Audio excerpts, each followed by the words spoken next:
I've been driving trucks across Alaska for the last 10 years. It's a job that wears you down, but it's the isolation that keeps you going. You get used to the quiet, to the long stretches of road where the only thing you hear is the hum of the engine and the howl of the wind. But sometimes, that silence isn't as peaceful as it seems. It was a late evening when I started the haul. I was taking supplies to a small town on the outskirts of the state, a place barely on any map. The snow had begun to fall heavier than usual, and the roads were starting to get slick. There wasn't a soul in sight. You can go for miles without seeing another vehicle, and if you break down out here, good luck. As I made my way through the winding path, something caught my eye in the rearview mirror. At first, I thought it was just my mind playing tricks on me, the headlights of a car, far off in the distance, bouncing like they were driving erratically. But when I blinked, they were gone. The road was empty again. Just me, the truck, and the endless darkness of the Alaskan night. I told myself it was nothing. Maybe I was tired, but I couldn't shake the feeling that something was off. The air had a strange chill to it, even for Alaska. It was as if the world itself was holding its breath.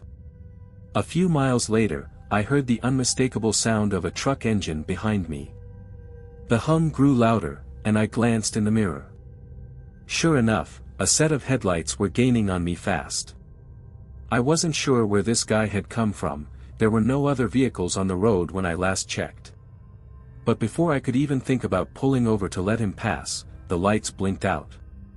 I slowed down, hoping the trucker would just go around, but the road ahead was still clear. I looked back again.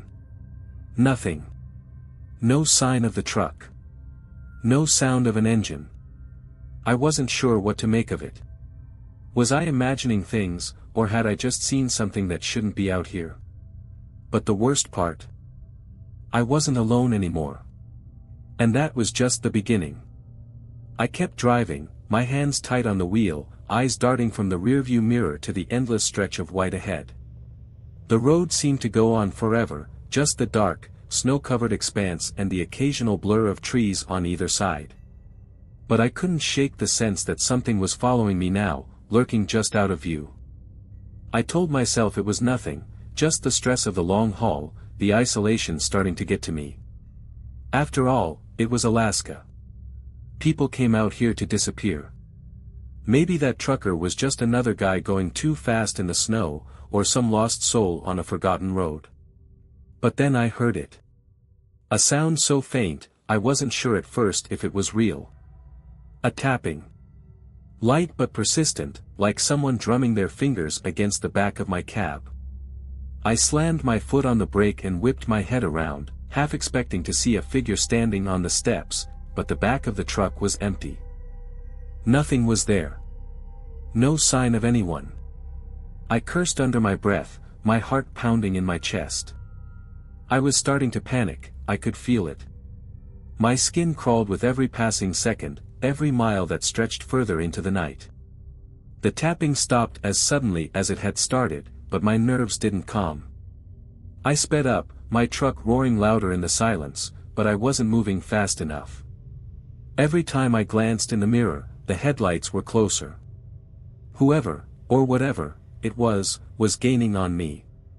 It wasn't just a trucker anymore. It felt more like a shadow, an entity that had made itself known without showing itself fully. I was alone on a road that didn't care if I lived or died.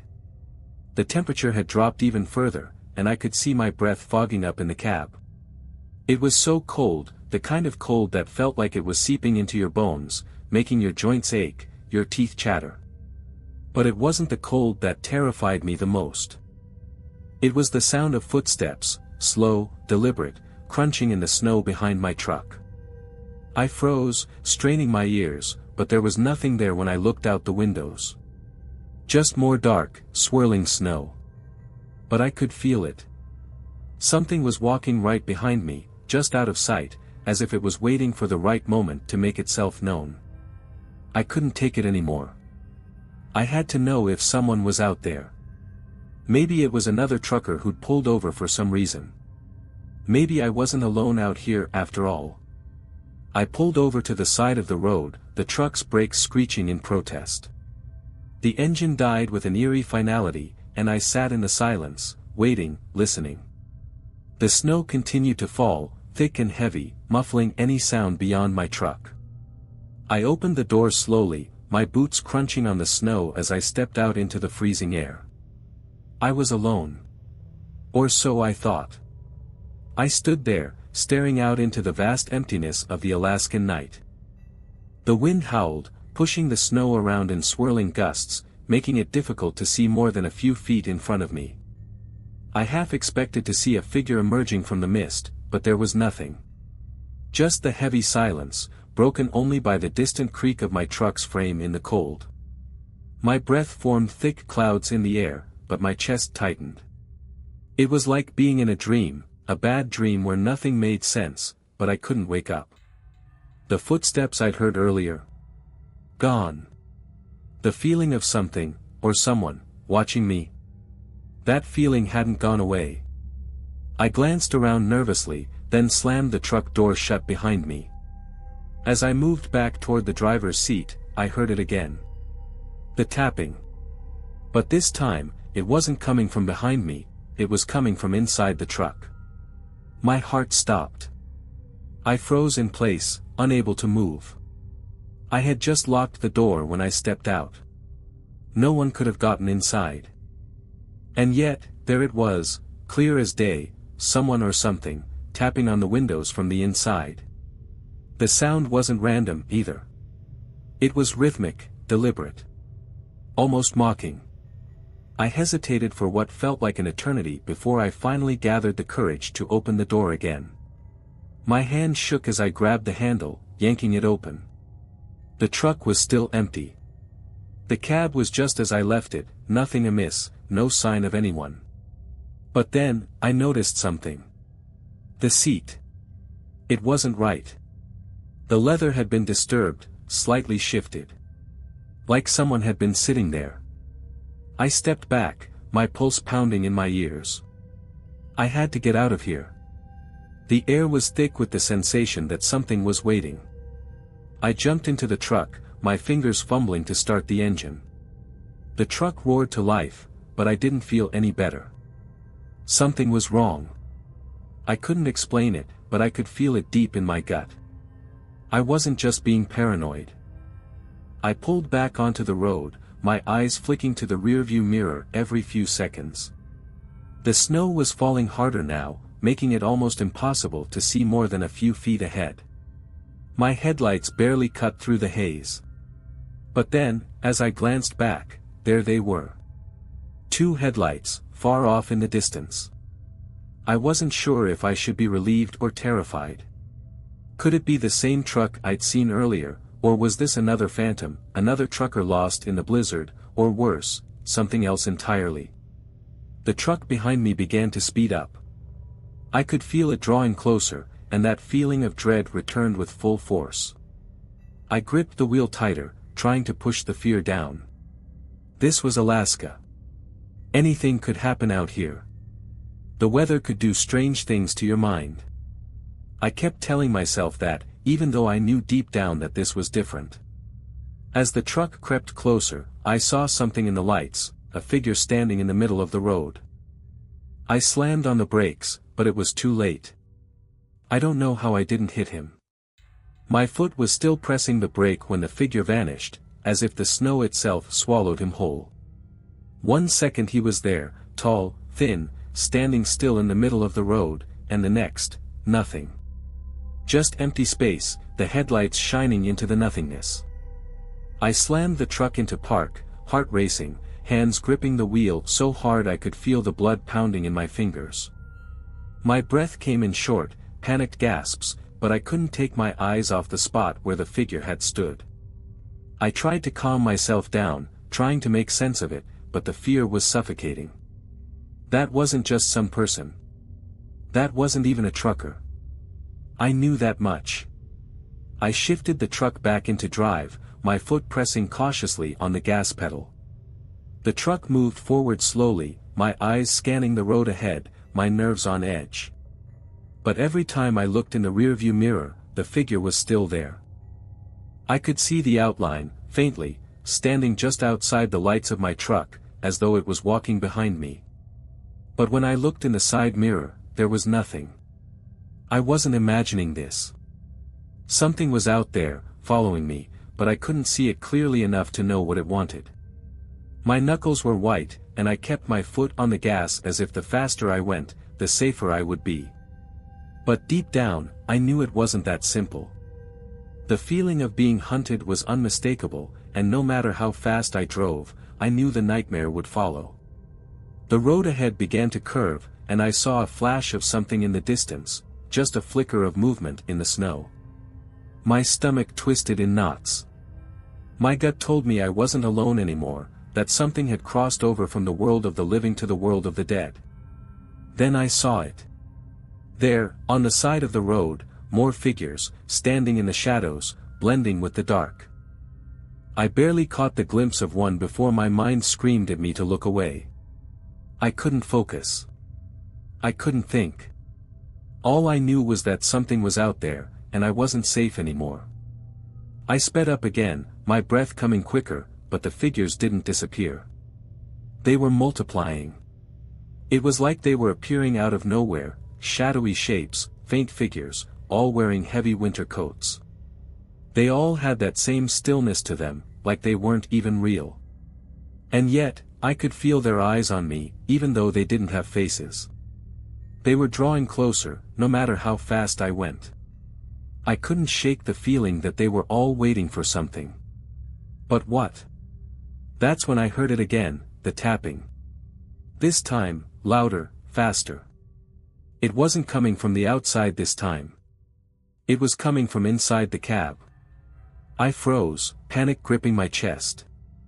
I didn't want to look. But I had to. I turned slowly, and that's when I saw it. A pale hand, covered in snow, was resting on the passenger seat. I felt my blood run cold as I stared at the hand. It wasn't just any hand. The fingers were long, unnaturally thin, and the skin was pale, almost gray, like it had been frozen solid. The hand rested calmly on the passenger seat, almost as if it belonged there. But there was no way it could. I had just been in the truck alone. There was no way anyone could have gotten in without me noticing. I could feel the hairs on the back of my neck stand up. My stomach twisted into a tight knot. I wasn't just afraid now. I was paralyzed with terror. Every instinct in my body screamed for me to get out of the truck, but my legs wouldn't move. My hands were glued to the wheel, shaking uncontrollably, but no matter how hard I tried, I couldn't tear my eyes away from the hand. Then, without warning, the fingers twitched. I jumped back in the seat, my breath catching in my throat. The hand didn't just twitch, it moved, slowly curling inwards, as though it were testing its own strength, preparing to grab something. Me. I slammed the truck into park again, my heart pounding in my chest. I fumbled for the door handle, but the tapping came again. This time, it was louder, more desperate, and it was coming from all directions. It wasn't just coming from the passenger seat. It was all around me. The whole truck seemed to be shaking from the inside, like something was trying to get in. The sound of breathing echoed in my ears. But it wasn't mine. I didn't wait another second. I threw open the door, my legs unsteady as I stepped out onto the snow-covered ground. My boots slipped in the ice, but I didn't care. I had to get away from that truck. I had to get away from whatever was inside.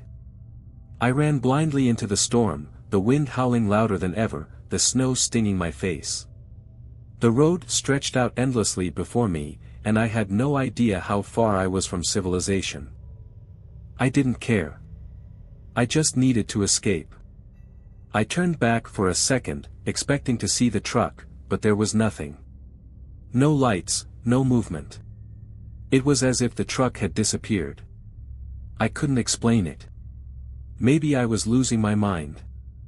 Maybe it was the isolation, the stress of being out here for too long. But deep down, I knew it wasn't just my mind playing tricks on me. I heard it again, footsteps, crunching in the snow behind me.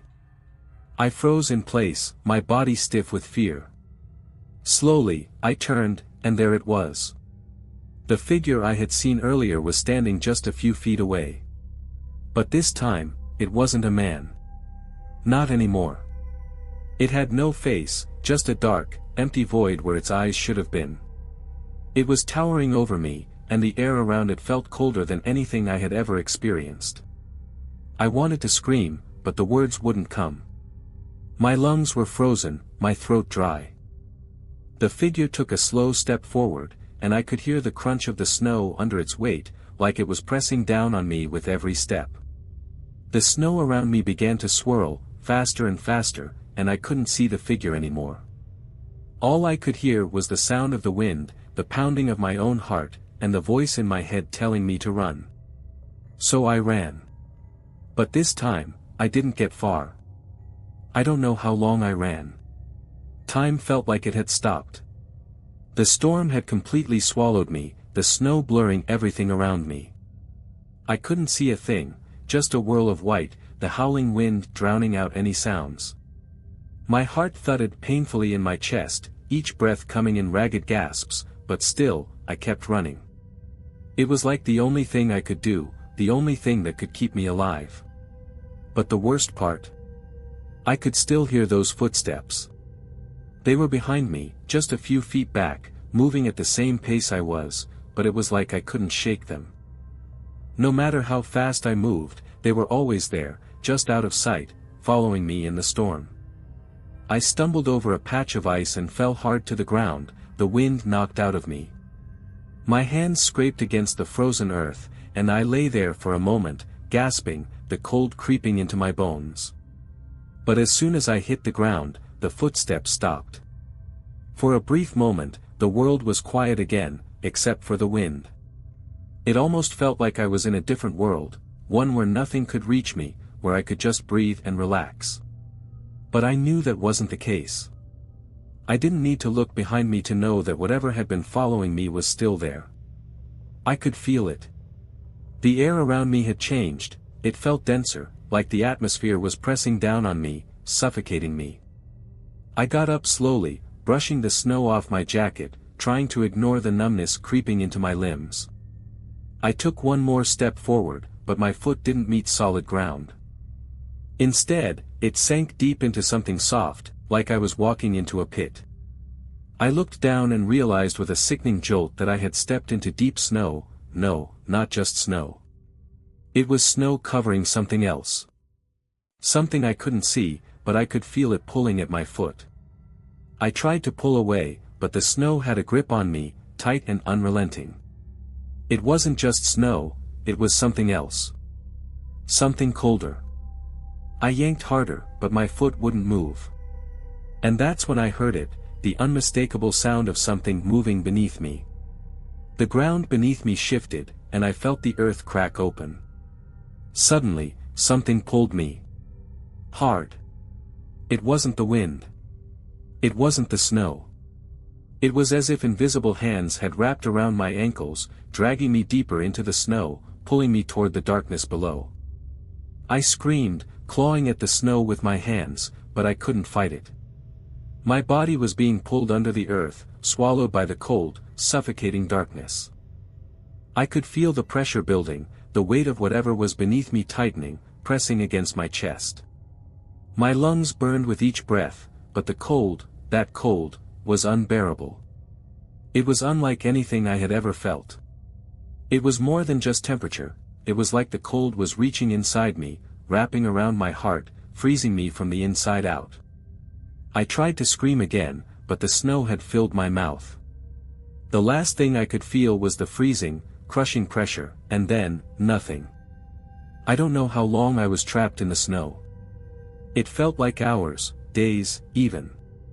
My mind was hazy, like I was floating between sleep and consciousness, but I knew I couldn't give in. The cold, the pressure, it was all becoming too much. But something deep inside me kept fighting, kept telling me to keep moving, to not let whatever it was win. And then, suddenly, everything stopped.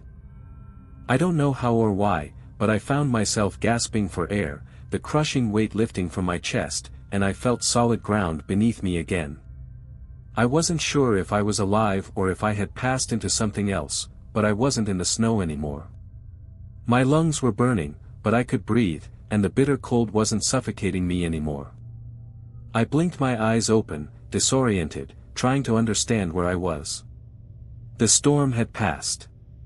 The snow was still there, but the wind had died down. The world around me was dark, but it wasn't the oppressive blackness I had felt before. It was a quiet, empty darkness that stretched out in every direction. No figures. No footsteps. Just silence. I sat up slowly, feeling the weight of exhaustion in my limbs. I was still in my trucker's gear, my boots covered in snow, but there was no sign of where I had fallen, no trail left in the snow. It was like the earth had swallowed me whole and then spat me back out. I was lying in the middle of the road, alone. I didn't waste any time.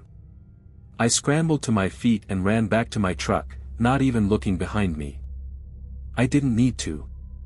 I had learned the hard way that if I looked back, I wouldn't like what I saw.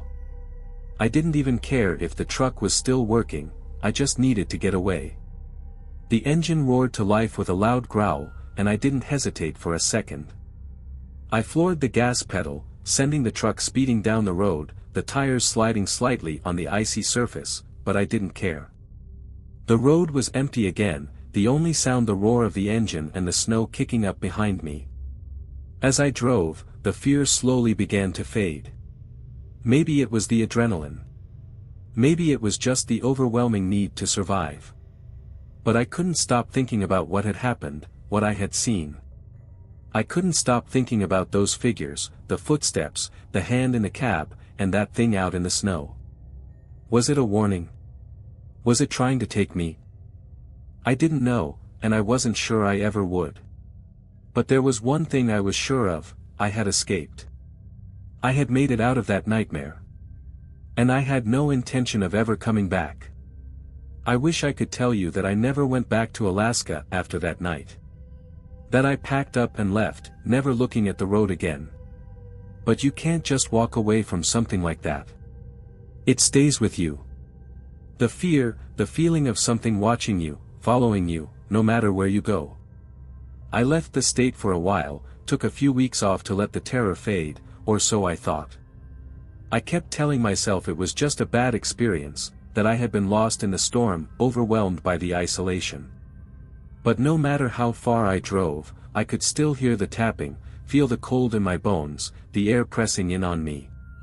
Eventually, I found myself back on the Alaskan roads, driving under a heavy, cloud-covered sky, the snow falling in sheets.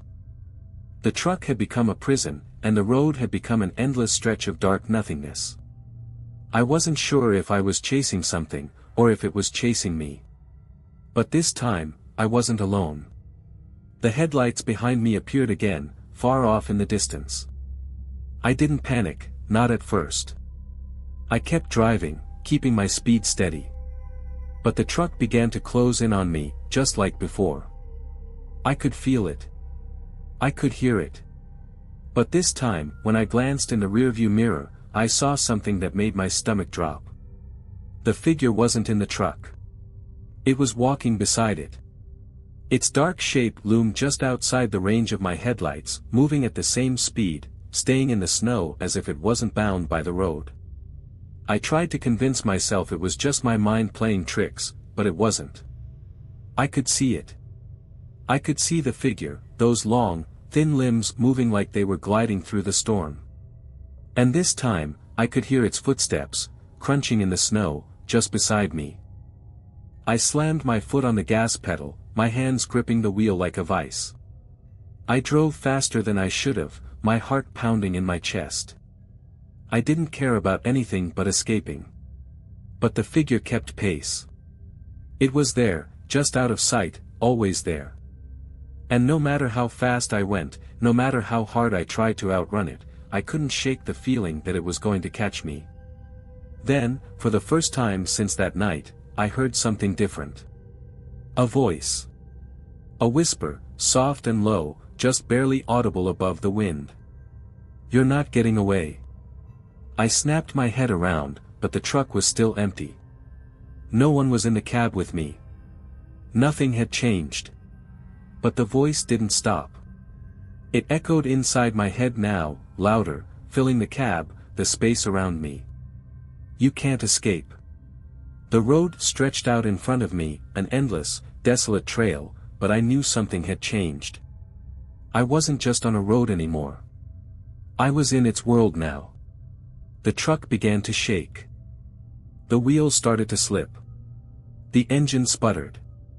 I couldn't understand what was happening, but it wasn't the weather. It wasn't the truck. The storm wasn't just outside anymore. It was inside. I could feel the presence now, all around me, the weight of it pressing down, suffocating me.